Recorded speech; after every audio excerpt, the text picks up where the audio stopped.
Okay, crew, let me explain to you the fractured fairy tale assignment that we're going to do here today. I have shared this Google Doc with you that you're looking at the screen. This is a pretty good assignment description for you to look through.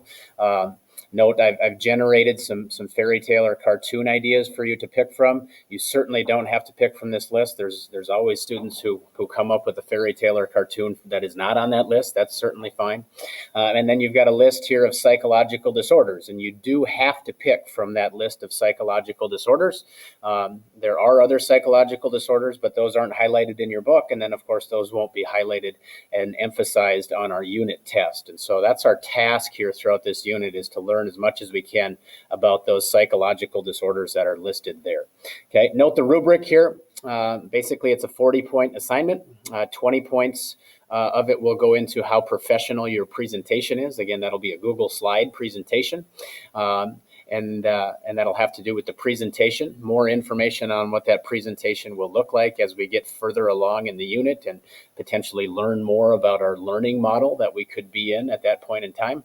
And then 20 points for your portrayal of the psychological disorders. Note a key point here is I want you to follow the rule of three. Okay, 3+ examples of the symptoms that you show in this story. So basically, you're going to put together a Google slide presentation about one of those fairy tales or cartoons.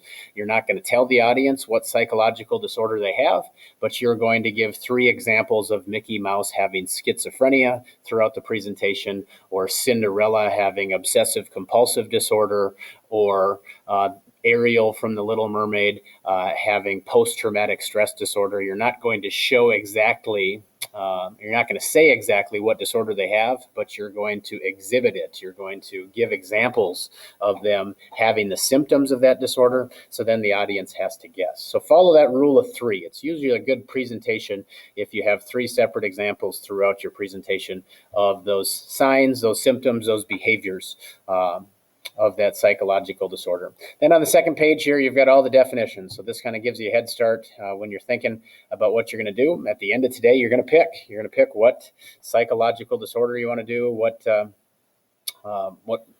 fairy tale you want to do. Do you want to work with somebody else? So you're going to fill out a Google form, and this will kind of give you a blanket overview of what those disorders are when you're making those choices here today.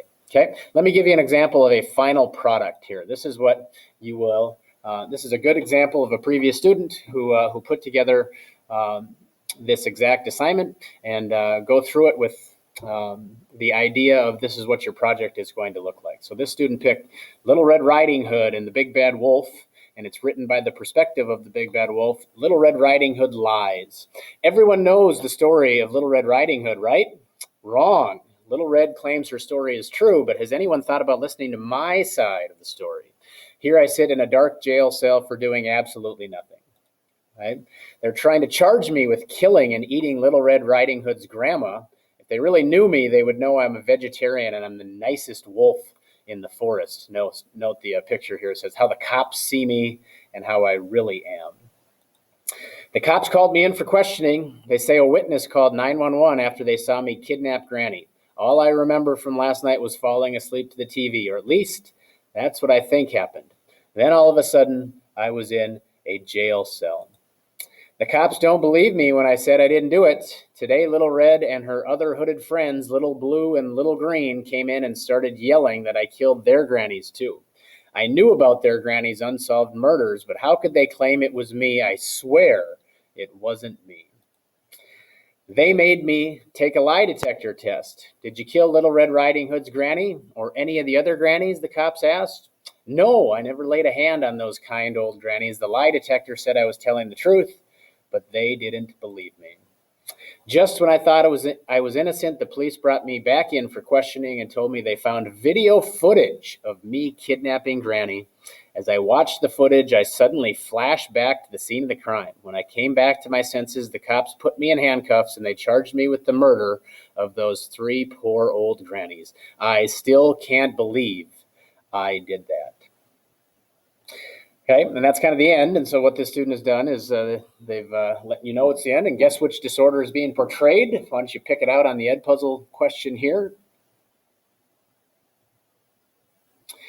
Okay, and this student did a really good job of portraying the dissociative identity disorder.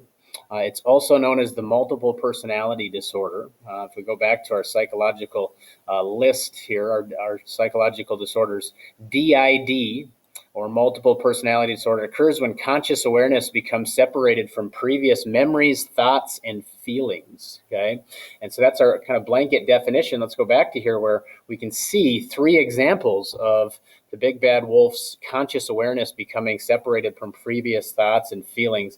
Maybe the best example was the lie detector test that this person talked about right here. They felt like they were telling the truth, but in fact they weren't. A lot of times people with multiple personality disorder they'll store that trauma in an alter ego, in a second or a third or a fourth personality. And so when the big bad wolf was performing these crimes, they were also developing a second or a third personality, so that was outside of their conscious awareness. So they didn't necessarily have to deal with that guilt. Okay, and so there's multiple times that this has happened, as evidenced by the attacks on Little Red, Little Blue, and Little Green. That's kind of a clue there too.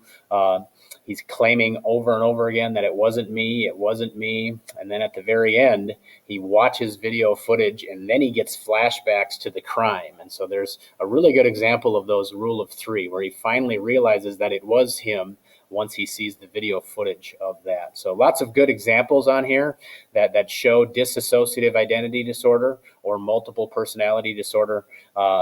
And that's kind of how it looks. You build the story, you give the 3 examples in the Google slide presentation, you put the slide up there that says, now it's time for everybody listening to take a guess. And then at that point in time, after everybody has guessed, then you will show what that psychological disorder actually is. Okay? Hope you learned something. It's really a fun presentation to put together. And once you make your topic choices today, we'll have a couple of work days coming up in the near future.